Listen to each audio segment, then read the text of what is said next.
Allah, même dans le noir, tu nous donnes de l'espoir. Ya Muhammad, Rasoul Allah. Labbaik Allahumma labbaik, labbaik Allahumma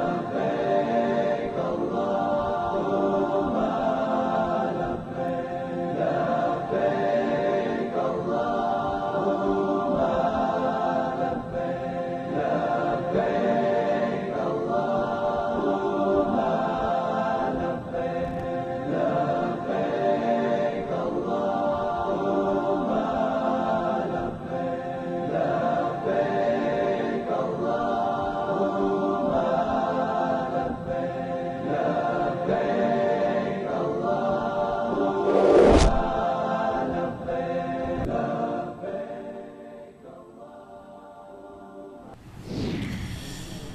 إن الحمد لله نحمده ونستعينه ونستغفره ونتوب إليه ونعوذ بالله من شرور أنفسنا وسيئات أعمالنا من يهده الله فلا مضل له ومن يضلل فلا هادي له ونشهد أن لا إله إلا الله وحده لا شريك له ونشهد أن محمدا عبده ورسوله اللهم صل وسلم وبارك عليه وعلى آله وأصحابه أجمعين يا أيها الذين آمنوا اتقوا الله حق تقاته ولا تموتن إلا وأنتم مسلمون يا أيها الناس اتقوا ربكم الذي خلقكم من نفس واحدة وخلق منها زوجها وبث منهما رجالا كثيرا ونساء واتقوا الله الذي تساءلون به والأرحام إن الله كان عليكم رقيبا يا أيها الذين آمنوا اتقوا الله وقولوا قولا سديدا يصلح لكم أعمالكم ويغفر لكم ذنوبكم ومن يطع الله ورسوله فقد فاز فوزا عظيما أما بعد فإن أصدق الحديث كتاب الله وخير الهدي هدي محمد صلى الله عليه وسلم وشر الأمور محدثاتها وكل محدثة بدعة وكل بدعة ضلالة وكل دلالة في النار ثم ما بعد cher frères et sœurs assalamu alaikum wa rahmatullahi ta'ala wa barakatuh. Soyez les bienvenus à l'écoute de votre émission islamique hebdomadaire, ou plutôt votre école islamique, là où nous avons l'habitude de nous rencontrer et d'apprendre les uns des autres. Je prie Allah subhanahu wa ta'ala de nous faire profiter tous ensemble de ces quelques instants que nous allons passer ensemble dans sa voie, dans la recherche du savoir, en vue de son application, afin que ce savoir ne soit pas un argument contre nous, mais plutôt un argument en notre faveur, le jour où nous rencontrerons notre Seigneur Allah subhanahu wa ta'ala, jour où ni bien ni enfant ne seront d'aucune utilité, hormis pour celui qui regagne son Seigneur avec un cœur saint, comme Allah subhanahu wa ta'ala l'a dit. Rappelons-nous notre triple responsabilité envers le savoir. La première responsabilité, c'est son acquisition. La deuxième responsabilité, c'est son application. Et la troisième responsabilité, c'est sa transmission aux autres, comme il nous a été transmis par les prédécesseurs, et ce, conformément à la recommandation de notre prophète Mohammed sallallahu alayhi wa sallam, qui dit « Ballighu anni walau aya » transmettez de ma part, ne serait-ce qu'un verset. Qu'Allah subhanahu wa ta'ala nous bénisse tous, qu'il bénisse nos vies, qu'il bénisse nos familles, qu'il bénisse nos enfants, qu'il bénisse nos œuvres, qu'il bénisse davantage notre cher pays, le Niger, et qu'il nous conforme davantage à sa sainte volonté partout et toujours. Allahumma amin. Chers frères et sœurs islam, chers téléspectateurs auditeurs, ceci dit, comme promis annoncé, nous allons continuer notre thème sur les hajj. Après avoir vu lors de l'émission passée la définition du hajj, le fondement et les conditions de son obligation, ainsi que quelques-uns de ses mérites sur le plan religieux. Nous allons voir aujourd'hui ce qu'il faut savoir avant de sortir pour le hajj. Donc voilà, c'est l'essentiel ou le titre de l'émission d'aujourd'hui, c'est qu'il faut savoir avant de sortir pour le hajj ou la umrah. Parce que le hajj, c'est le grand pèlerinage, la umrah, le petit pèlerinage. Donc, il y a des bienséances qu'il faut nécessairement connaître avant donc, de sortir pour le hajj ou la umrah, afin que justement ce hajj-là soit donc accepté par Allah subhanahu wa ta'ala, qu'il a légiféré et qui a mis des conditions sans lesquelles cette obligation ou cette adoration ne sera pas donc acceptée de lui subhanahu wa ta'ala. Ou du serviteur. Par conséquent, nous allons voir donc qu'il y a des bienséances, il y a des conditions, il faut que le pèlerin soit bien outillé avant de sortir. En tout cas, si son objectif, parce qu'à travers tout ce que nous faisons, il y a un objectif. beaucoup de gens entrent dans les adorations, beaucoup de gens entrent dans des projets sans savoir exactement ce qu'ils veulent. Donc, pourquoi on va au Hajj? Pourquoi on va à la Umrah? C'est l'objectif qu'il faut définir. Et donc, en connaissant son objectif, on va faire tout pour, Inch'Allah, le concrétiser et gagner auprès d'Allah subhanahu wa ta'ala. Ainsi dit, les louanges appartiennent à Allah qui a légiféré l'islam sur des piliers solides et en a fait du Hajj un de ces piliers pour quiconque en a les moyens. Donc, Allah subhanahu wa ta'ala a fait du pèlerinage à la Mecque un pilier fondamental parmi les piliers fondamentaux de l'islam. Et nous avons rappelé que Allah subhanahu wa ta'ala, de par sa bonté à l'égard de ses serviteurs et sa miséricorde illimitée à l'égard à l'intention de ses serviteurs, il ne leur impose pas quelque chose qui dépasse leur capacité, quelque chose qui dépasse leurs moyens.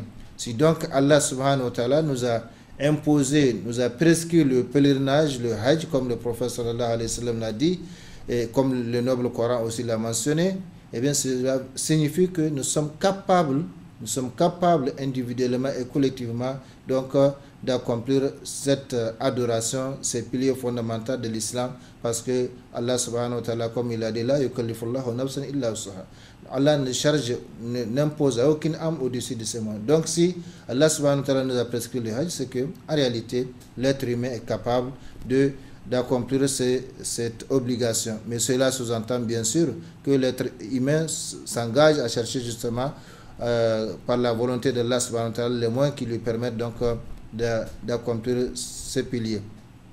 Il a fait de la Kaaba un lieu de visite et un asile pour les hommes. Il a ainsi diversifié les adorations et les prescriptions afin de récompenser par les biens ceux qui les accomplissent à bon escient. Si vous regardez sur les 24 heures du jour ou sur les 7 jours de la semaine ou sur les 29 ou 30 jours du mois, eh bien, il y a des adorations. Il y a différentes adorations. Allah subhanahu wa ta'ala les a diversifiées pour que chacun trouve en tout cas l'adoration qu'il peut accomplir à bon escient afin d'avoir donc la récompense auprès de Allah subhanahu wa ta'ala et surtout pour pouvoir maintenir le contact avec Allah subhanahu wa ta'ala, parce que c'est ça qui est difficile. Ce n'est pas aller seulement expédier des adorations ou des rakas mécaniques de la mosquée ou ailleurs qui est l'essentiel. L'essentiel, c'est de rester en contact avec Allah subhanahu wa ta'ala, quel que soit l'endroit où on se trouve, quelle que soit la situation dans laquelle on se trouve. Chers frères et sœurs en islam, craignons ensemble notre Seigneur Allah subhanahu wa ta'ala et empressons-nous de répondre à son appel et de nous soumettre à ses ordres. Donc il y a des appels qu'Allah subhanahu wa ta'ala a lancés à l'intention des croyants et également à l'intention des hommes, c'est-à-dire les genres humains de façon générale. Sachez que les grands avantages et mérites rattachés au Hajj et à la Umrah que nous avions évoqués précédemment ne seront obtenus que par ceux qui accomplissent leur Hajj ou leur Umrah uniquement pour Allah, suivant la voie ou la sunna du prophète Muhammad sallallahu alayhi wa sallam, comme il l'a dit lui-même, le prophète sallallahu alayhi wa sallam, le jour où il a accompli donc son premier et dernier Hajj. Le prophète n'a accompli qu'un seul Hajj dans sa vie, ce qu'on appelle Hajjatul Wada, le Hajj donc d'adieu, le pèlerinage d'adieu. Eh bien, le prophète sallallahu alayhi wa sallam a dit Khudhu anni manasikakum.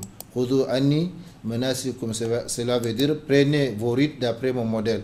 Donc, le prophète sallallahu alayhi wa sallam a exhorté la communauté à copier donc son modèle, comme il l'a fait aussi pour la prière. Il a prié 2 rakas de démonstration devant ses compagnons en leur disant que personne ne me suit, que tout le monde regarde seulement. Il a prié 2 rakas, après quoi il leur a dit Sallu kama ra'aytumuni usalli. Priez comme vous m'avez vu prier. Donc ici aussi le prophète sallallahu alayhi wa sallam, il a donner le modèle pratique et le modèle théorique, donc par sa présence physique parmi les pèlerins, après quoi il leur a dit Khudhu anni manasikakum, prenez vos rites d'après mon modèle. Et dans une variante de ce hadith, prenez vos rites selon mon modèle, car je ne sais pas, peut-être je ne ferai plus de Hajj après celui-ci. Effectivement, le prophète sallallahu alayhi wa sallam n'a pas fait un autre Hajj après donc ce Hajj. Par conséquent, nous avons la description détaillée depuis la sortie du prophète sallallahu alayhi wa sallam de Médine jusqu'à son retour. Par conséquent, nous avons donc tous les piliers, tout ce qui est donc relatif au Hajj, à l'accomplissement du Hajj et de la Umrah, donc Tout ce qui reste, c'est l'application. Et Dieu merci, alhamdulillah, aujourd'hui, les livres sont là qui enseignent donc ces différents rites. Mais comme je l'ai dit, il faut que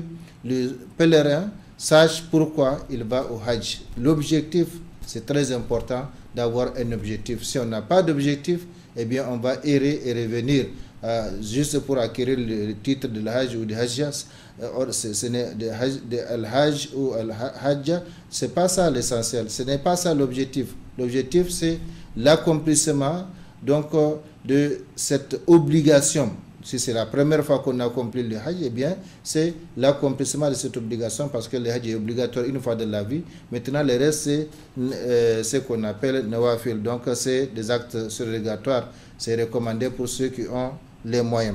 Par conséquent, il faut définir son objectif de son pays dès avant sa sortie pour le Hajj afin donc de garder toujours cet objectif à l'esprit et chercher à le concrétiser coûte que coûte, parce que nous allons voir justement les bienséances qu'il faut connaître. Et bien parmi ces bienséances, il y a beaucoup de gens qui échouent par rapport à ces bienséances quand on les retrouve là-bas à la Mecque, soit au niveau de leur hébergement ou à Mina ou à Arafat. On n'a pas l'impression que ces gens-là sont en train d'accomplir une adoration, un culte.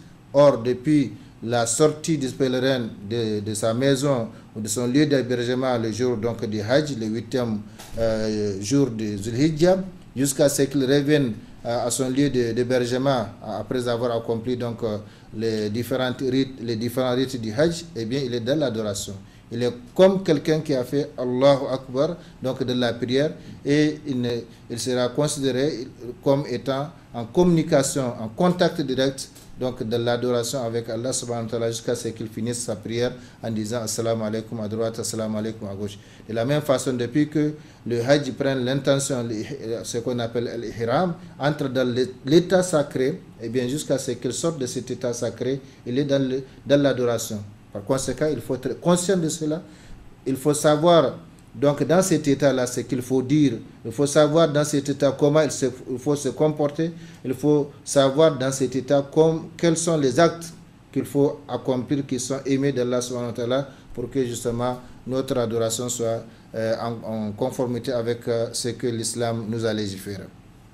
Donc comme je l'ai dit, le titre de cette émission ou le thème aujourd'hui, c'est ce qu'il faut savoir avant de sortir pour le Hajj ou la Umrah. En plus des bienséances recommandées pendant le voyage, en islam, il y a des bienséances qu'on a recommandées aux voyageurs, les voyageurs licites, donc dans la voie d'Allah subhanahu wa ta'ala, ou un voyage pour le commerce ou pour visiter des parents, etc. Eh bien, il y a des bienséances. Mais en plus de ces bienséances, le Hajj aussi est un voyage. Le fait d'aller à la Umrah, le fait d'aller au Hajj, c'est un voyage. Donc, en plus des bienséances recommandées pendant le voyage, il convient à quiconque décide de se rendre au lieu saint de l'islam pour accomplir un des rites du pèlerinage de savoir ce qui suit.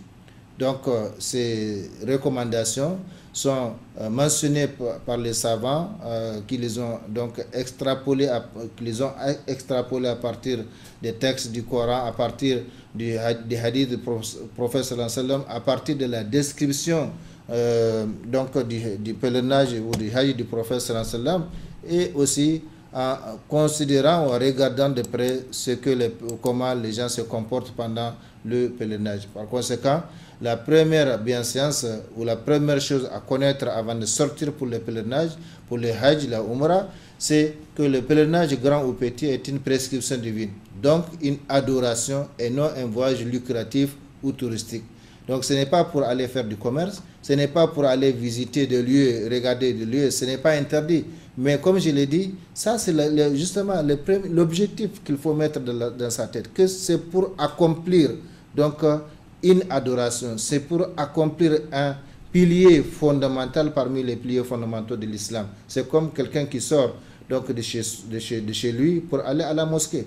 Donc, il ne va pas virer à gauche, à droite ou se mettre à causer. Et surtout, une fois entré dans la mosquée, eh bien, il doit s'occuper de sa prière qu'il a amenée. De la même façon, celui qui sort pour la Umrah, celui qui sort pour le Hajj, eh bien, il est sorti pour une adoration, pour un pilier fondamentale de l'islam, le 5e pilier de l'islam. Donc, le Hajj, grand ou petit, est une prescription divine, donc une adoration, et non un voyage lucratif ou touristique. Donc, Allah subhanahu wa ta'ala nous a invités à ce Hajj, à ce pèlerinage. Eh bien, nous répondons à son appel. Par conséquent, il faut être conscient de cela. Ce n'est pas un voyage lucratif pour faire du commerce, ce n'est pas un voyage touristique pour regarder les lieux, prendre des photos, et prendre des photos, surtout pendant l'adoration. Eh bien, ces photos-là risquent d'être ce qu'on appelle l'ostentation, qui gâte donc l'adoration à partir du moment où elle s'introduit dans l'adoration. Si on prend les photos pour montrer que je suis en train d'accomplir ceci ou cela,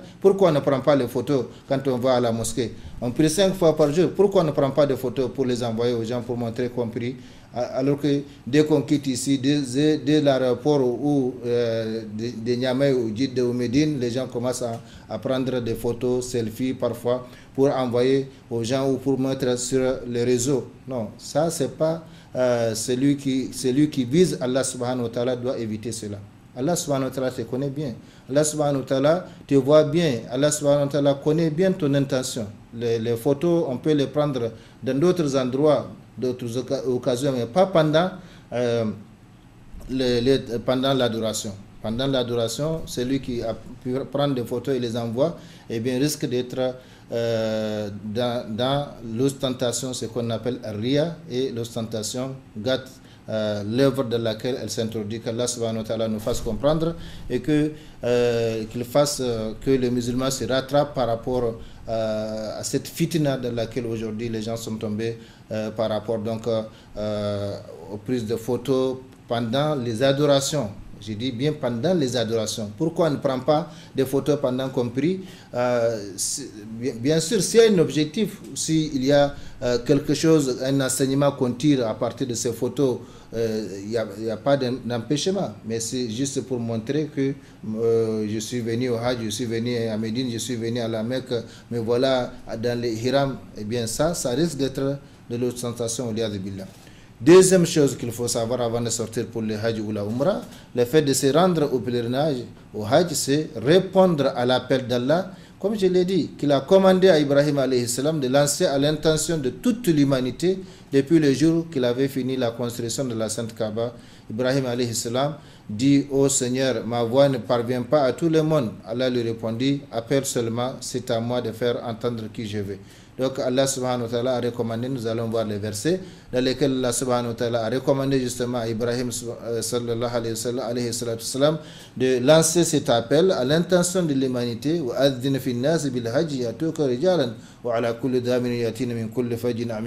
Donc Allah subhanahu wa ta'ala s'est chargé de faire parvenir cet appel d'Ibrahim à travers le temps et l'espace. Et c'est ainsi que ceux qui vont accomplir le pèlerinage grand ou petit sont ceux qui ont entendu cet appel d'Ibrahim alayhi salam par la volonté d'Allah subhanahu wa ta'ala. C'est pourquoi donc les gens disent que le Hajj est un appel. Effectivement, le Hajj est un appel. Parfois, on n'a même pas l'intention d'y aller, mais quand vous êtes appelé, vous allez partir.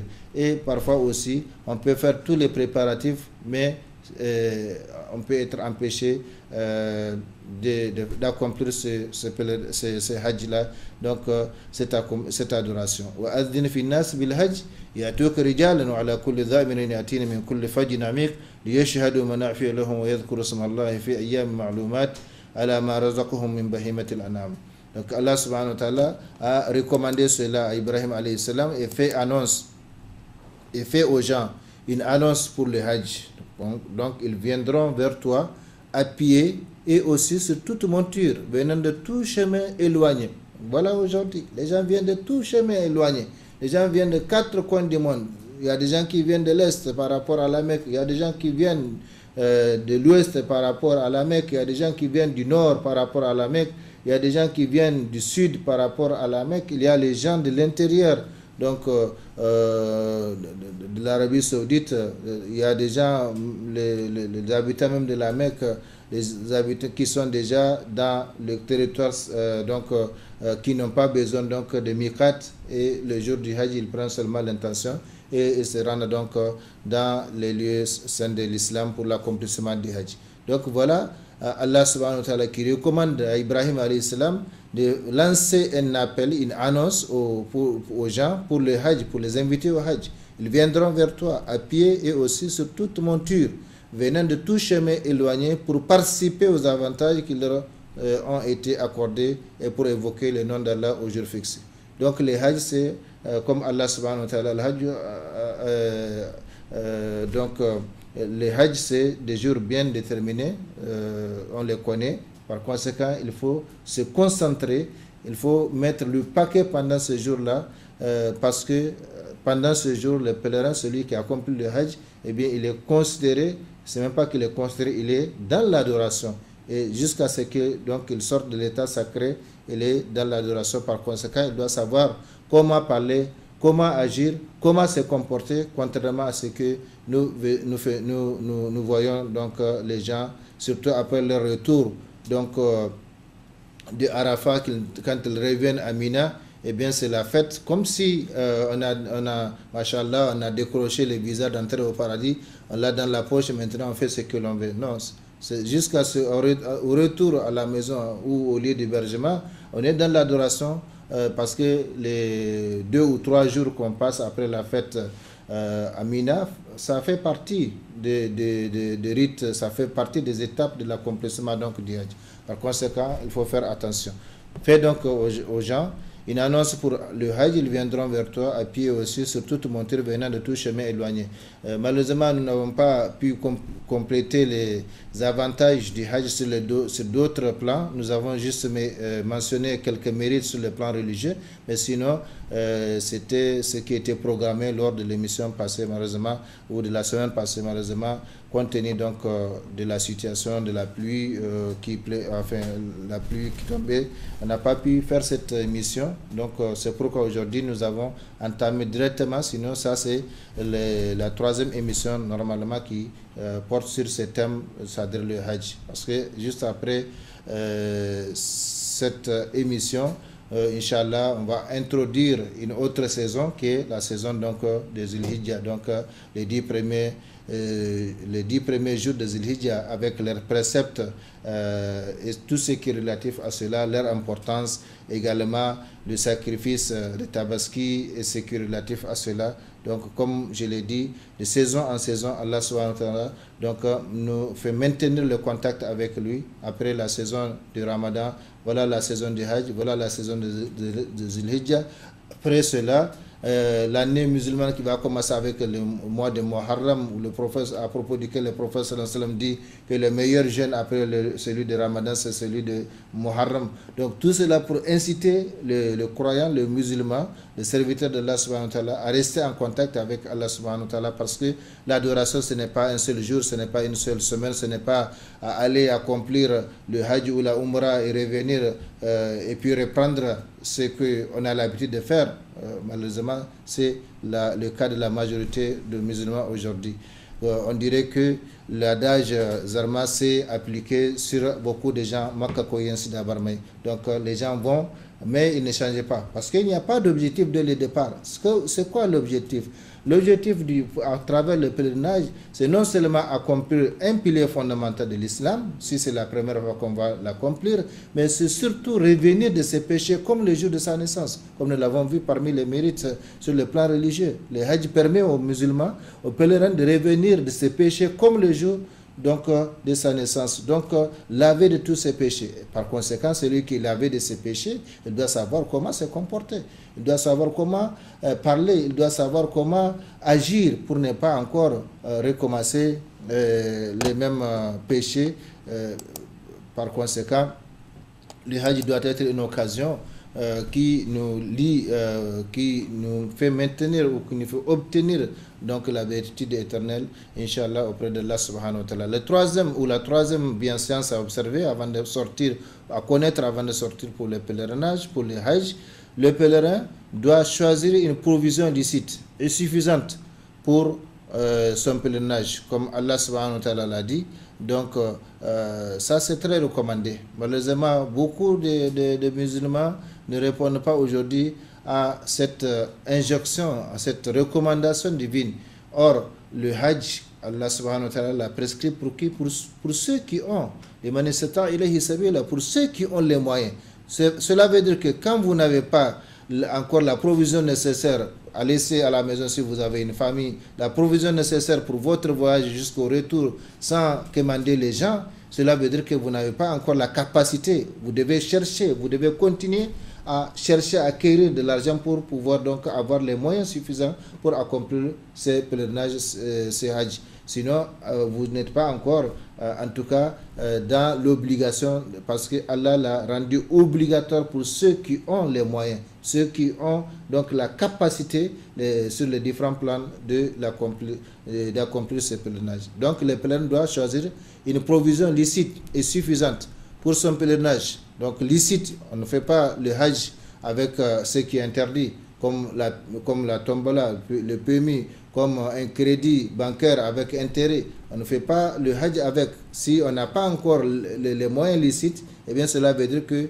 l'imposition ne marche pas sur nous. Il faut continuer à chercher jusqu'à avoir donc les moyens licites, non seulement pour le voyage, pour les séjours là-bas, mais également pour la provision qu'on doit donc laisser pour sa famille si on a une famille. Allah subhanahu wa ta'ala nous dit وَتَزَوَّدُوا فَإِنَّ خَيْرَ الزَّادِ التَّقْوَى وَاتَّقُونِ يَا أُولِي الْأَلْبَابِ. Et prenez vos provisions, mais vraiment la meilleure provision est la piété, la crainte d'Allah subhanahu wa ta'ala, et redoutez-moi au doué d'intelligence. Donc vous voyez, la piété, comme nous avons l'habitude de le démontrer ici, c'est l'objectif ou c'est le but de la prescription de bon nombre, sinon de la majorité donc des adorations prescrites par Allah subhanahu wa ta'ala. Vous avez le cas du siam, le cas du jeûne, à propos duquel Allah subhanahu wa ta'ala dit Ya ayyuhalladhina amanu kutiba alaykumus siyam kama kutiba alladhina min qablikum la'allakum tattaqun. Donc on vous a prescrit aux croyants le jeûne comme on l'a prescrit à ceux d'avant vous, donc aux prédécesseurs, afin que vous obteniez, afin que vous arriviez donc à obtenir la piété, la crainte d'Allah subhanahu wa ta'ala. Donc ici aussi, Allah subhanahu wa ta'ala nous fait savoir que la meilleure provision qu'on peut apporter avec soi, donc c'est la crainte d'Allah subhanahu wa ta'ala, c'est la piété. Et c'est cette piété-là, cette vertu-là, quand vous l'avez, effectivement, vous allez vous contrôler. Vous allez contrôler vos paroles, vous allez contrôler vos actions, vous allez contrôler vos comportements, contrairement à ce que nous voyons dès ici à l'aéroport, comment les gens se chamaillent, comment les gens se bagarrent à cause des places, à cause de ceci, de cela. Et cela continue jusqu'au retour. Et parfois pire, même quand il y a le retard de vol ou machin, eh bien, les pèlerins perdent leur contrôle. Or, tout cela parce qu'il y a quelque chose qui manque, la piété, la crainte d'Allah subhanahu wa ta'ala. Pourquoi je sors? Pourquoi j'ai fait ce déplacement? Pourquoi j'ai dépensé tant? Eh bien, il faut le savoir, il ne faut pas perdre.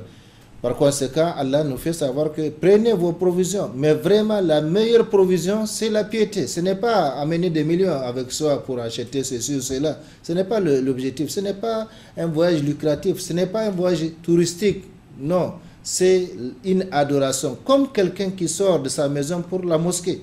Donc, ce n'est pas pour aller chercher ceci ou cela, c'est pour chercher l'agrément, la récompense d'Allah subhanahu wa ta'ala, la rémission de ses péchés pour qu'il revienne donc de ses hajj comme le jour de sa naissance, comme le prophète sallallahu alayhi wa sallam l'a dit. Par conséquent, Allah subhanahu wa ta'ala nous fait savoir que la meilleure provision, c'est la crainte d'Allah subhanahu wa ta'ala. Cette crainte-là, cette piété, c'est ça qui nous fait savoir ou qui nous maintient dans ce que Allah subhanahu wa ta'ala aime et agrée parmi les paroles, parmi les comportements, parmi les actes apparents et cachés. Mais quand on n'a pas cette crainte-là, eh bien, on peut s'adonner à n'importe quoi, comme on les voit. Les gens, quand ils sont à leur lieu d'hébergement, vous voyez la mixture hommes et femmes qui se mélangent, qui parlent comme s'ils sont encore, même au pays, certains comportements ne sont pas dignes du musulman, parce que la calomnie, comme nous allons le voir, parmi les bienséances qu'il faut éviter, la calomnie, la satire donc des autres, eh bien ça, ce sont des péchés qui sont interdits en tout temps, en tout lieu. Mais leur interdiction devient plus grave pendant le hajj, pendant ces jours saints de l'islam et dans ces lieux saints de l'islam.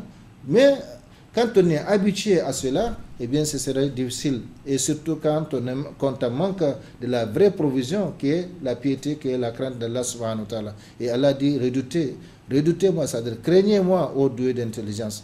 Par conséquent, chers frères et sœurs, il faut que chacun trace, planifie en tout cas son hajj, de sa sortie jusqu'à son retour. Pourquoi il sort? Qu'est-ce qu'il veut à travers cela?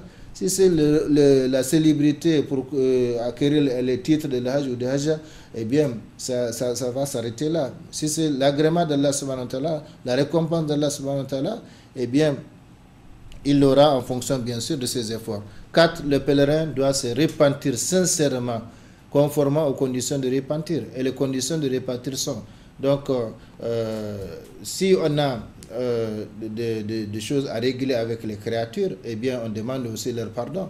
Mais sinon, ce n'est pas une condition. Le fait, comme on voit aujourd'hui, les gens envoient des messages, informent sur les réseaux, je vais cette année au Hajj, je demande pardon. Mais pardon, si tu as commis quelque chose à l'égard des gens, d'accord. Mais sinon, ça ne fait pas partie des conditions du Hajj qu'il faut demander choses à tout le monde, ceux qu'on connaît, ceux qu'on ne connaît pas. Le pardon en précisant que moi je leur ai pardonné alors que il suffit d'être là-bas pour encore recommencer à parler des autres, à calomnier, à médire des gens. Eh bien ça, c'est pas le comportement. Le pèlerin doit se repentir, et le repentir est recommandé en tout temps, en tout lieu. Ce n'est pas seulement pendant le Hajj, mais c'est recommandé surtout avant d'entrer dans une adoration pour qu'on soit donc lavé de ses fautes et avoir donc la récompense et également la miséricorde d'Allah subhanahu wa ta'ala, parce que la miséricorde d'Allah subhanahu wa ta'ala est proche donc de ceux qui sont purs, de ceux qui n'ont pas de péché. La première condition, c'est être sincère dans le repentir, de sorte qu'il soit fait uniquement pour Allah. Ce n'est pas à cause de la crainte d'une maladie. Le médecin vous a averti que si vous ne laissez pas tel péché, la consommation de l'alcool par exemple, ou tel comportement, eh bien vous allez certainement avoir des problèmes de santé. Eh bien ça, si on se répand, on laisse les péchés à cause de cela, eh bien ça, c'est pas repentir sincère. Le repentir sincère, c'est celui qu'on fait pour Allah subhanahu wa ta'ala. C'est également pour une tierce personne. Par exemple, quelqu'un qui veut épouser une femme musulmane, la femme dit, si tu ne te répands pas, je ne vais pas t'épouser. Eh bien, il se répand pour épouser la femme. Ça, c'est pas sincère. Donc, il faut que le repentir soit sincère pour Allah subhanahu wa ta'ala, ou bien parce qu'on craint X ou Y, ou bien on espère de X ou Y et on se répand. Non, on se répand uniquement pour Allah subhanahu wa ta'ala. Ça, c'est la première condition. Il faut que le repentir soit sincère, donc qu'il soit fait uniquement pour Allah subhanahu wa ta'ala et non pour autre chose. Donc, première condition. Deuxième condition, regretter les actions répréhensibles passées. Regretter donc le mauvais passé. C'est comme ça que Allah subhanahu wa ta'ala, comme il l'a promis, il va donc changer ces mauvais-là en bon. Mais il ne faut pas recommencer. Mais bon, si en tout cas par faiblesse de foi ou œuvre de Satan, on recommence les péchés, eh bien il faut se rattraper tout de suite en renouvelant le repentir. Par conséquent, regretter les actions répréhensibles passées.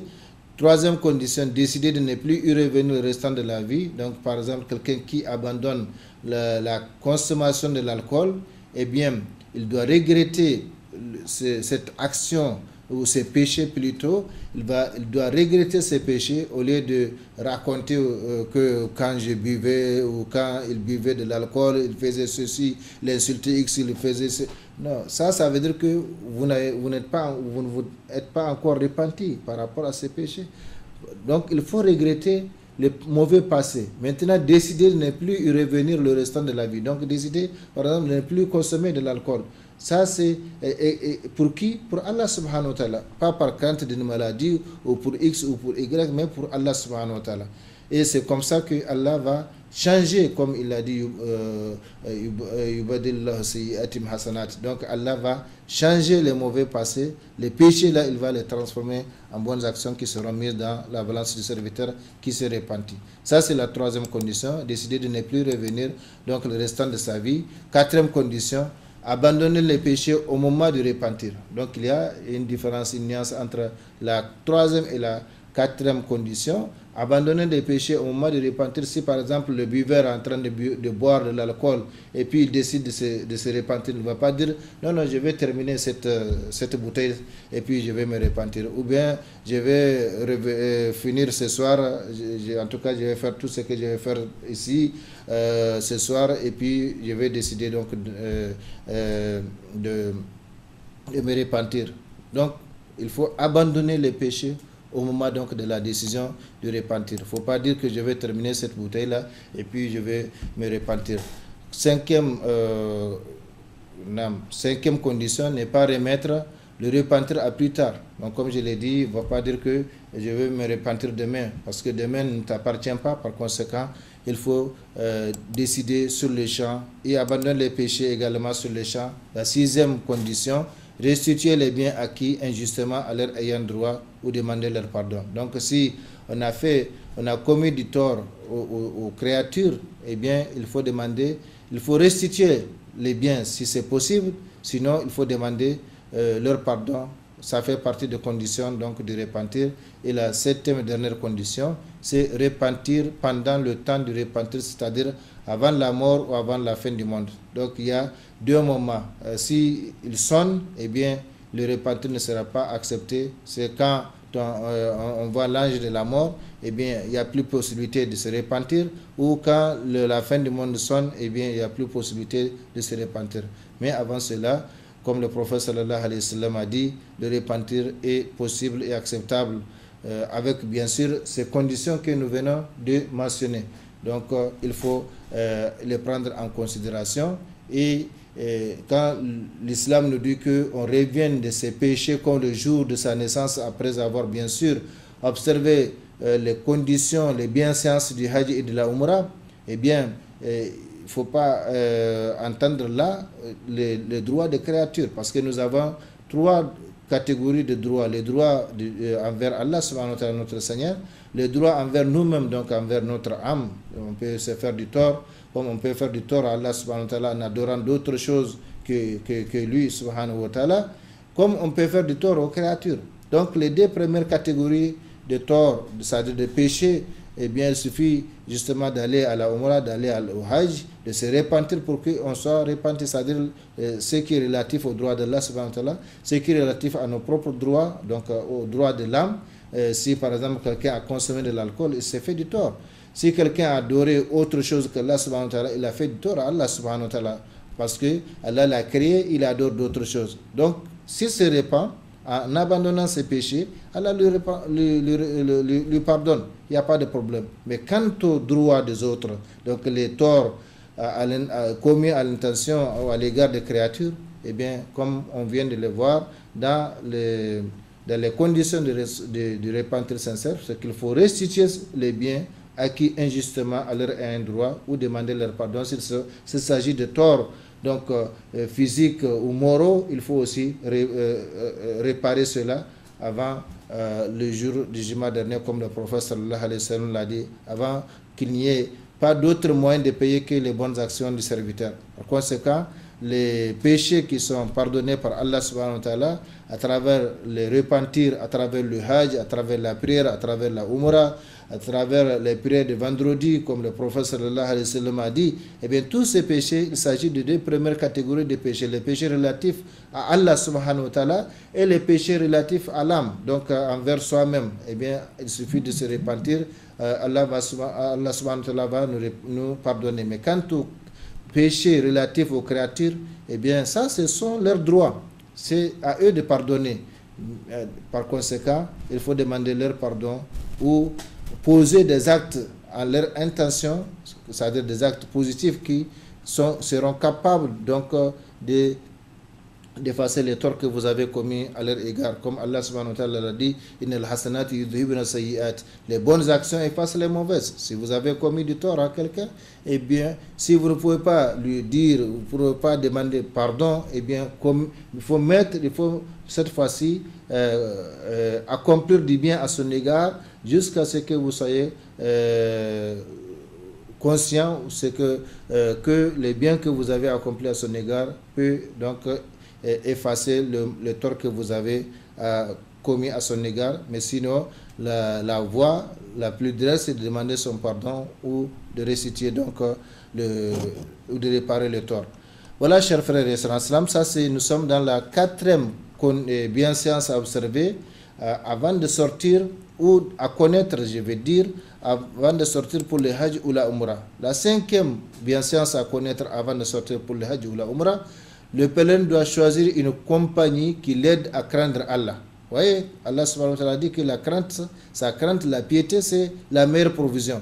Donc, il faut chercher une compagnie qui l'aide à craindre Allah et à connaître les règles, les rites et les bienséances du pèlerinage. Le Hajj, comme je l'ai dit, c'est une adoration. Donc, il ne faut pas prendre n'importe qui, il ne faut pas choisir la compagnie n'importe qui. Vous allez bavarder, vous allez calomnier, vous allez médire des gens, comme vous avez l'habitude de le faire ici. Plutôt, il faut choisir quelqu'un, surtout quelqu'un qui a donc l'expérience de l'accomplissement du Hajj. Quelqu'un qui connaît donc les lieux, quelqu'un qui connaît la langue. La langue utilisée là-bas, c'est l'arabe ou tout plus l'arabe ou à la rigueur l'anglais. Mais le plus souvent, en dehors de ces deux langues, on aura beaucoup de problèmes là-bas à la Mecque. Par conséquent, le comportement ne peut plus recommander, c'est qu'il faut choisir une compagnie qui aide le pèlerin à craindre Allah. À craindre Allah. Parce que c'est ça l'objectif. Craindre Allah subhanahu wa ta'ala, parce que Allah l'a posé comme condition, comme provision, et c'est grâce à cela qu'on peut justement donc être sous la volonté de Allah subhanahu wa ta'ala et avoir donc sa récompense, son agrément, son amour et son pardon. Ça, c'est la 5e bienséance à connaître avant de sortir. Peut-être que je vais un peu plus rapidement, compte tenu de ce qui reste du thème, alors que le temps consacré à cette émission est en train de tirer à sa fin. La 6e bienséance ou la 6e chose à connaître avant de sortir pour le Hajj, le pèlerin doit consigner en présence de témoins ce que les gens lui doivent comme crédit. Donc, s'il y a des gens qui lui doivent, s'il a donné crédit à un tel, eh bien, il doit mentionner cela. Régler ceux à qui il doit ou demander leur autorisation avant de partir. Donc, si lui, il a des crédits à régler avec X ou Y, également, il doit régler cela. C'est possible, sinon, demander son pardon ou leur pardon avant de partir. Ça, c'est très recommandé parce que le Hajj, c'est un mois minimum pour, en tout cas, le commun des pèlerins. Donc, tout peut se passer. Celui qui a pris le crédit ici peut mourir. Comme le pèlerin peut ne pas revenir, Allah seul c'est cela. Par conséquent, il faut mentionner, il faut donc mettre à l'écrit et avec des témoins donc les crédits, ceux à qui on doit et ceux qui lui doivent. Par conséquent, il n'y aura pas donc de tort, Inch'Allah, quel que soit ce qui arrivera. 7. Parmi les conditions ou les bienséances à connaître avant de sortir pour le Hajj, le pèlerin doit commander à son entourage la crainte d'Allah, consistant à pratiquer les prescriptions divines et à s'éloigner des interdits. Donc, comme lui-même, il doit se doter de cette vertu, de la crainte d'Allah, de la piété durant tout son voyage et son séjour, de la même façon, il doit recommander donc à son entourage, donc surtout si il a une famille, il doit leur recommander donc la crainte d'Allah subhanahu wa ta'ala. Et comme nous l'avons toujours dit, la crainte d'Allah subhanahu wa ta'ala, ce n'est pas le fait de pleurer ou de trembler, mais c'est connaître les limites fixées par Allah subhanahu wa ta'ala pour respecter les recommandations et s'éloigner donc des interdits. La 8e bienséance, la 8e chose à connaître avant de sortir pour le Hajj ou la Umrah, le pèlerin doit viser à travers son pèlerinage la face d'Allah, la demeure dernière et la proximité divine. Donc vous voyez, ça peut être donc des objectifs il peut avoir un objectif global, comme il peut avoir des objectifs partiels à travers donc l'accomplissement du Hajj ou de la Umrah. Mais comme je l'ai dit, ce que le constat amer qui est fait, c'est que beaucoup de gens se rendent là-bas sans savoir pourquoi ils s'y rendent. Donc il faut avoir des objectifs. Par conséquent, comme je l'ai dit, ce n'est pas pour un voyage lucratif, acheter, vendre, ce n'est pas pour regarder les lieux ou photographier les lieux, mais c'est pour accomplir une adoration comme quelqu'un qui sort de chez lui pour aller à la mosquée. Donc le pèlerin doit viser à travers son pèlerinage la face d'Allah, la demeure dernière et la proximité divine, et c'est comme ça que Allah subhanahu wa ta'ala va lui pardonner et il va revenir Inch'Allah laver de ses péchés, surtout les péchés qui sont relatifs à Allah subhanahu wa ta'ala, les péchés qui sont relatifs à son âme. 9e bienséance à observer, le pèlerin doit faire de son mieux pour acquérir l'agrément d'Allah à travers ses paroles et actions. Donc il doit vraiment se montrer soumis, musulman, il doit se montrer craintif devant la grandeur de Allah subhanahu wa ta'ala, il doit s'inquiéter par rapport à l'acceptation donc de cette œuvre pour laquelle il a tant dépensé et pour laquelle il est en train encore de peiner, parce que comme le prophète sallallahu alayhi wa sallam a dit, le voyage est un morceau de châtiment, donc c'est un châtiment. On suit beaucoup de désagréments pendant le Hajj, pendant la Umrah, pendant le voyage. Par conséquent, il faut faire tout pour acquérir l'agrément, pour chercher l'agrément d'Allah subhanahu wa ta'ala à travers ses paroles, à travers ses actions, à travers ses comportements. Comme je l'ai dit, même si quelqu'un vous insulte en tant que pèlerin, eh bien vous devez savoir quelle réponse lui donner au lieu de lui montrer que vous êtes comme lui ou plus que lui, un mauvais comportement. Le pèlerin doit veiller, ça c'est la 10e bienséance, le pèlerin doit veiller à l'accomplissement des prières en commun. Donc, il n'est pas sorti pour autre chose que la recherche de l'agrément de Allah subhanahu wa ta'ala. Donc, par conséquent, il doit veiller à l'accomplissement des 5 prières en commun. Il n'a pas d'autre chose. Il n'est pas parti à la Mecque, il n'est pas parti à Médine pour autre chose que justement la recherche de l'agrément de Allah subhanahu wa ta'ala. L'agrément de Allah subhanahu wa ta'ala ne s'obtient pas dans la désobéissance. Par conséquent, il faut accomplir donc les prières en commun à la mosquée, si c'est à Médine, la mosquée du prophète sallallahu alayhi wa sallam, et si c'est à la Mecque, à la Sainte Kaaba si c'est possible. Sinon, dans les quartiers, il y a des mosquées. Il faut donc, l'essentiel c'est qu'il ne faut pas aller prier tout seul dans les maisons, alors qu'on peut aller à la mosquée prier avec les gens. 11e bienséance, les pèlerins doivent se garder de porter atteinte à la personne de ses frères musulmans, à leur honneur et à leur bien. Tout cela est interdit. C'est-à-dire le fait de porter atteinte à la personne d'un musulman, à son honneur, à ses biens, à son sang, à sa famille, etc. Ça, c'est interdit de tout temps. Mais l'interdiction devient plus grave, intensifiée pendant le Hajj, pendant l'accomplissement donc de l'adoration. Conséquent, il faut faire attention, même dans les tawaf, même dans les saïs, les parcours entre Safa et Marwa, même à Arafat, à Muzdalifa, partout il faut faire attention donc à l'honneur donc du musulman. Le pèlerin doit se garder de porter atteinte à la personne de ses frères musulmans, à leur honneur, à leur bien.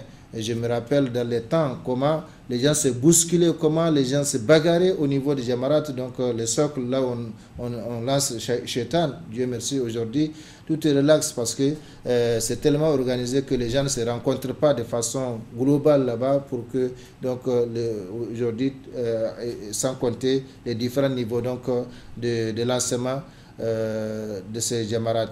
Par conséquent, dans tous les cas, quelle que soit la situation, quel que soit l'état dans lequel on se trouve, eh bien, il ne faut jamais oublier qu'on est dans une adoration, et celui qui est dans une adoration doit avoir un comportement bien sûr différent de celui qui n'est pas dans une adoration. Donc pas de colère, pas d'emportement, pas de portée d'atteinte à la personne des musulmans, à leur honneur, à leur bien, etc. Malheureusement, comme je l'ai dit, ce n'est pas le cas de bon nombre de gens. 12. Le pèlerin doit se comporter envers ses frères musulmans comme il souhaite qu'ils se comportent envers lui. Donc si vous voulez être respecté, respectez les gens. Si vous voulez, donc ça c'est une règle de conduite sociale. ce que vous voulez que les gens fassent, eh bien, commencez à les faire le premier envers eux. Et comme ça, la réciprocité de comportement, Inch'Allah, vous aurez donc le même comportement de la part des autres. 13. Le pèlerin doit se garder de calomnier les gens, de les dénigrer, de médire d'eux ou de s'en moquer, car toutes ces actions sont interdites en tout temps et en tout lieu. Et leur interdiction devient encore plus grave pendant ces jours saints du Hajj et dans ces lieux bénis où les musulmans du monde entier se rencontrent pour évoquer Allah, le supplier et s'humilier devant sa grandeur. Mais comme je l'ai dit, vous allez trouver ce genre de musulmans, ce genre de pèlerins qui, même là-bas, ils n'ont que justement à faire que critiquer. Regardez-moi cette femme, regardez-moi cet homme, regardez ces Arabes-là, ces Africains. Non, tout ça, vous n'êtes pas venus pour ça. Vous n'êtes pas le juge des gens. Vous êtes venus pour chercher le lavage donc de vos péchés, la rémission de vos péchés, le pardon d'Allah subhanahu wa ta'ala, l'agrément d'Allah subhanahu wa ta'ala. Et tout cela, vous ne pouvez pas l'obtenir ou les obtenir dans ce genre de comportement. Le dénigrement des gens, la médisance des gens, la calomnie, le fait de se moquer des gens. Non, tout ça, on ne peut pas obtenir donc l'agrément, la récompense, l'amour, le pardon d'Allah subhanahu wa ta'ala en faisant cela, partout et toujours. Mais là-bas, c'est encore plus grave. Donc, il faut faire attention à cela. Je parle en toute connaissance de cause, sur la base de l'expérience, parce que nous voyons cela chaque année. 14. Les pèlerins doivent faire preuve d'humilité en visitant les lieux saints de l'islam, en particulier la Mecque et Médine. Donc il faut faire preuve d'humilité quand on va à la Mecque, quand on va à Médine, surtout donc dans ces mosquées-là. À Médine, c'est rappelé que c'est là que se trouve le prophète Mohammed sallallahu alayhi wa sallam, que c'est là que marchait le prophète sallallahu alayhi wa sallam et ses compagnons. Mais aujourd'hui, ils sont sous la terre et nous aussi, un jour, on sera sous cette terre-là. Par conséquent, il faut se vêtir d'humilité devant la grandeur d'Allah subhanahu wa ta'ala et chercher donc sa récompense et son agrément. 15. Les pèlerins doivent se renseigner sur tout ce qui concerne le Hajj et la Umrah afin d'être clairvoyants vis-à-vis de ces rites. Nous parlons bien sûr avant de sortir. Ce n'est pas là-bas qu'il faut chercher à faire la sensibilisation. C'est ici qu'il faut tout maîtriser avant d'être là-bas. Il doit en particulier connaître les piliers et les actes obligatoires du Hajj ainsi que les actes interdits aux pèlerins en état sacré. Ce que nous allons voir rapidement parce que le temps consacré à cette émission tire à sa fin. Les piliers du Hajj. Eh bien, le Hajj comporte 4 piliers qui sont l'intention ou ihram consistant à entrer dans l'état sacré du Hajj. Là, donc, pour les gens qui vont à Médine, c'est Zul Hulayfa, donc en sortant de Médine vers la Mecque, il y a un endroit, il y a une mosquée, il y a des endroits de douche pour se laver, et donc s'apprêter, s'habiller, si on ne l'a pas fait depuis l'hôtel, eh bien là, on peut prier 2 rakas, même si les savants disent que ce n'est pas une obligation, eh bien l'intention c'est Labbaik Allahumma Hajjan. Donc, contrairement à toutes les intentions, l'intention du Hajj et de la Umrah, on la prononce à haute voix comme le prophète sallallahu alayhi wa sallam l'a fait. Par conséquent, Labbaik Allahumma Hajjan, mutamatti'an biha ila Labbaik Allahumma Umratan, mutamatti'an biha ila al-Hajj. Si c'est tamattu, le rite tamattu, c'est-à-dire vous allez accomplir la Umrah à la Mecque, vous désacralisez, revenez donc à la vie normale, restez jusqu'au 8e jour de Zulhijja pour prendre l'intention du Hajj, eh bien, à ce moment, on fait cette annonce ou cette prise d'intention qui consiste à dire que on accomplit donc la Umrah pour en guise donc de préparation pour les Hajj. Donc l'intention ou ihram consistant à entrer dans l'état sacré du Hajj. À partir de ce moment, eh bien, surtout quand on commence à bouger de Zul Hulayfa, on commence donc la talbiya, labbaik Allahumma labbaik, labbaik la sharika lak labbaik, innal hamda wa ni'mata lak wal mulk la sharika lak, et cela jusqu'à ce qu'on arrive à la Kaaba. Deuxième pilier, la station Arafat. Donc la station Arafat, c'est le 9e jour de Zulhijja ou le 2e jour du Hajj. 3. Tawaf al-Ifada, c'est-à-dire le parcours 7 fois autour de la Kaaba qui commence à partir du jour de la fête, donc après le retour d'Arafat en passant par Zulhijja et par Muzdalifa, donc le 10 Zulhijja jusqu'au 13 Zulhijja. Tawaf al-Ifada, c'est un pilier fondamental. 4. Les saïs, c'est-à-dire le parcours 7 fois entre Safa et Marwa. quiconque laisse un pilier, son hajj devient invalide. Donc voilà les 4 piliers donc, du hajj. Celui qui laisse un pilier, eh bien son hajj devient invalide. Il n'y a rien qui va le valider. Il faut l'année prochaine pour recommencer par la volonté de Allah subhanahu wa ta'ala. Les actes obligatoires du hajj, ils sont nombreux. 1. L'intention ou ihram à partir de la limite sacrée ou à partir du domicile pour les gens de la Mecque et ceux qui sont dans les mêmes jugements que 2. La station jusqu'au coucher du soleil pour celui qui s'est rendu à Arafat pendant la journée.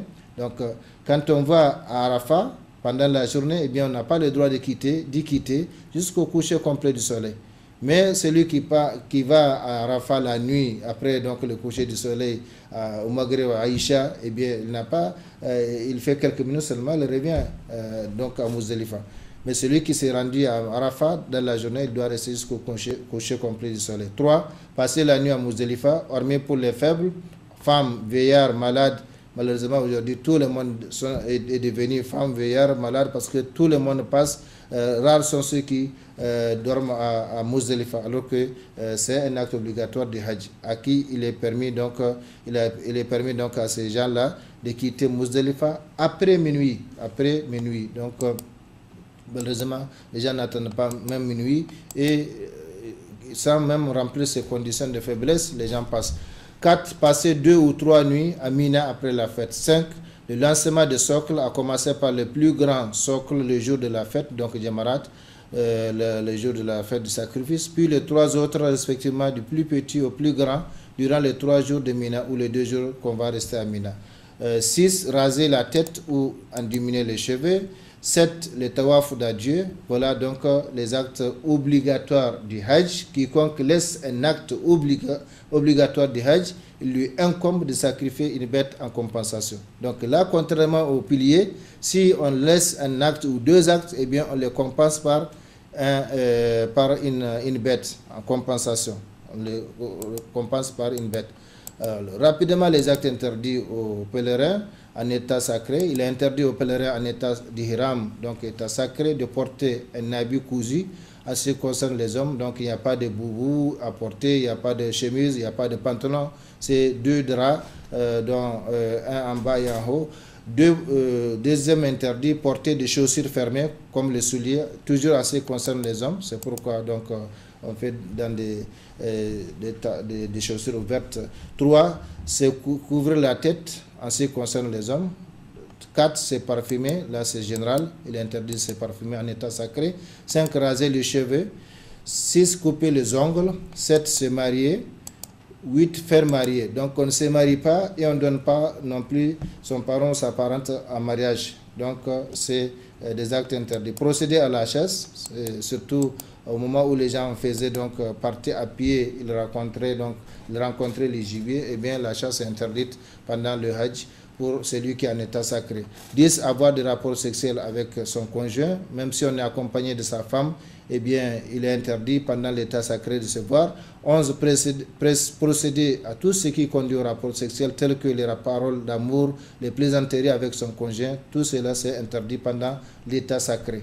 12, porter une voilette ou cache-œil, ce qu'on appelle niqab, en ce qui concerne les femmes, c'est interdit pendant l'état sacré. 13, porter des gants, en ce qui concerne les femmes, c'est interdit là aussi pendant l'état sacré. Donc voilà, chers frères et sœurs en islam, bonheur donc à celui qu'Allah conforme à la visite de sa maison sacrée pour accomplir cette importante prescription divine avec des moyens licitement acquis après avoir payé ses dettes, rendu les dépôts qu'on lui a confiés, rétabli l'entente entre ses antagonistes et lui, et surtout après avoir pris la provision suffisante à son voyage et laissé la nourriture nécessaire à ceux qui sont sous sa charge jusqu'à son retour. Là-bas, dans les lieux saints de l'islam, il retrouvera bientôt sa dimension transcendantale et spirituelle. Son cœur et son âme seront purifiés. Il sera libéré de toutes les occupations et séductions mondaines. Il vivra des jours et des nuits dans l'adoration d'Allah, dans les dhikrs d'Allah, dans la lecture du noble Coran, pour s'approcher davantage de son Seigneur. Il fera preuve d'humilité et de supplication devant la grandeur de son Seigneur pour qu'il accepte son Hajj afin qu'il rentre au pays comme le jour de sa naissance. Et malheur à celui qui a les moyens d'accomplir le Hajj, mais qui s'est laissé tromper par ce bas monde au point d'avoir négligé ou remis à plus tard l'accomplissement de cette obligation divine, voilà celui qui risque d'utiliser ses biens dans ce cas-là interdit, et voilà celui qui risque d'être leurré par son pouvoir, par sa richesse, par son travail, par sa force ou sa famille. En effet, il ne sait pas s'il vivra jusqu'à l'année prochaine pour pouvoir accomplir le Hajj, et s'il vivra, sera-t-il toujours dans la même situation? Donc, il faut savoir tout cela et accomplir l'obligation pendant qu'on a les moyens de le faire. Chers frères et sœurs en islam, profitez de 5 choses avant leur contraire, profitez de la vie avant la mort, profitez de la jeunesse avant la vieillesse, profitez de la richesse avant la pauvreté, profitez de la santé avant la maladie et profitez du temps libre avant l'occupation. Ce n'est pas moi qui l'ai dit, mais le prophète sallallahu alayhi wa sallam. Qu'Allah nous conforme à ce qu'il est malgré et qu'il nous aide à l'adorer conformément à ce qu'il a légiféré, qu'il nous bénisse et protège davantage, ainsi que notre cher pays, le Niger, et le reste de l'humanité. Qu'Allah nous conforme partout et toujours à sa sainte volonté, qu'il accepte le Hajj de tous les pèlerins et donne les moyens aux musulmans qui ne l'ont pas encore accompli de le faire. Allahumma amin. Allahumma amin. هذا اللهم ربنا تقبل منا إنك أنت السميع العليم وتب علينا إنك أنت التواب الرحيم. اللهم أعز الإسلام والمسلمين في كل مكان ووفقنا دائما لما تحب وترضى من الأقوال والأفعال والأحوال برحمتك يا أرحم الراحمين. اللهم صل وسلم وبارك وأنعم على عبدك رسولك محمد وعلى آله وأصحابه أجمعين. سبحان ربك رب العزة عما يصفون وسلام على المرسلين والحمد لله رب العالمين. والسلام عليكم ورحمة الله تعالى وبركاته. Ya Allah, même dans le noir tu nous donnes de l'espoir. Ya Muhammad, Rasul Allah. La paix.